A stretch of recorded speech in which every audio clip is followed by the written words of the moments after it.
पुष्पा को शादी करके 1 महीना हो चुका था। सारी रस्में खत्म हो गई थी। अब गृहस्थी संभालने की बारी थी और किचन भी। पुष्पा ने अपने मायके में ज्यादा कुछ काम किया नहीं था, इसलिए वह रसोई घर का काम भी इतने अच्छे से नहीं जानती थी। इस बात का उसकी सास को भी पता था, क्योंकि लड़की देखने के कार्यक्रम के समय पुष्पा के मायके वालों ने उससे कुछ भी नहीं छुपाया था और इस बात से उसके ससुराल वाले भी खुश थे कि कम से कम उन्होंने झूठ तो नहीं बोला। अपने बेटे के लिए पुष्पा पसंद आने की वजह से सास ने भी उसका साथ देते हुए कहा था कि चिंता मत करो, जो तुम अपनी माँ से नहीं सीख पाई वह मैं तुम्हें सिखा दूंगी। माँ ने अपनी उस कही हुई बातों पर अमल करना शुरू कर दिया था। चाय, दाल और आमलेट बनाना तो वह पहले ही बहू को सिखा चुकी थी।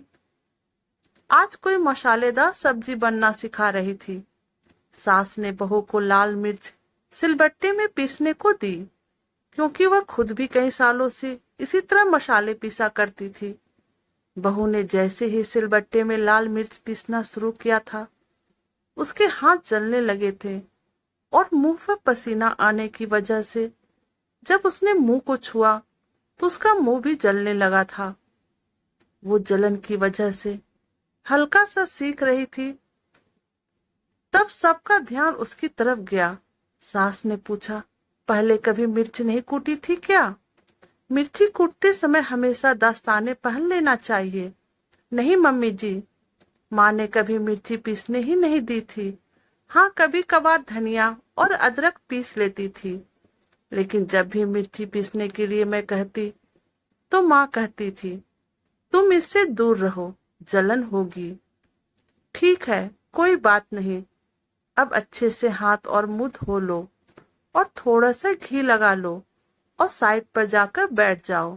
थोड़ा आराम मिलेगा और आगे से ध्यान रखना कि हमेशा हाथ और मुंह ढक कर ही मिर्ची पीसना। सास ने बहू से कहा। बहू के हाथ अभी भी जल ही रहे थे, जो उसके चेहरे से साफ नजर आ रहा था। बेटा अपनी बीबी की ऐसी हालत देख नहीं पा रहा था। अगले दिन बेटा अपनी ड्यूटी खत्म होने के बाद बाजार जाकर एक मिक्सर खरीद लाया और माँ को देते हुए कहा कि माँ, यह कंपनी में गिफ्ट मिला है। चलो, अच्छा ही हुआ। अब इसके कारण अब तुम्हारा हाथ भी नहीं जलेगा। बेटा तिरछी नजर से अपनी पत्नी को देख रहा था। उसकी यह हरकत माँ ने भी देख ली।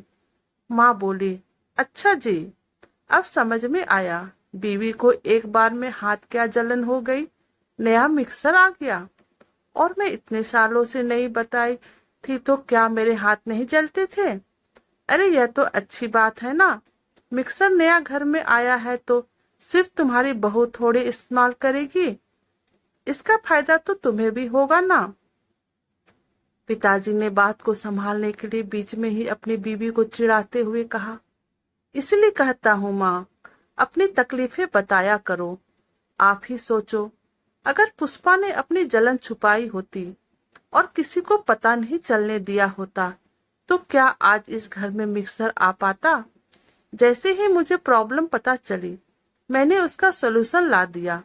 यह बात सच है कि पुष्पा मेरी पत्नी है, लेकिन यह बात भी सच है कि मैं आपका बेटा हूँ और पत्नी से भी पहले आप ही मेरे लिए ज्यादा महत्वपूर्ण हो। अगर आपने मुझे पहले ही बता दिया होता तो मैंने तब भी इसी तरह का समस्या का समाधान किया होता। आप अपने इस बेटे को कभी भी आजमा कर देख लेना। आपके लिए यह बेटा अपनी जान भी दे देगा। बेटा ने माँ से कहा।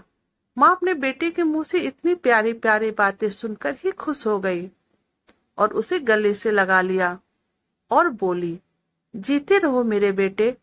पुष्पा भी अपने पति का अपने पूरे परिवार और खुद के प्रति प्रेम देखकर अपने आप को भाग्यशाली समझने लगी और उसके चेहरे पर एक संतुष्टि की मुस्कान छा गई।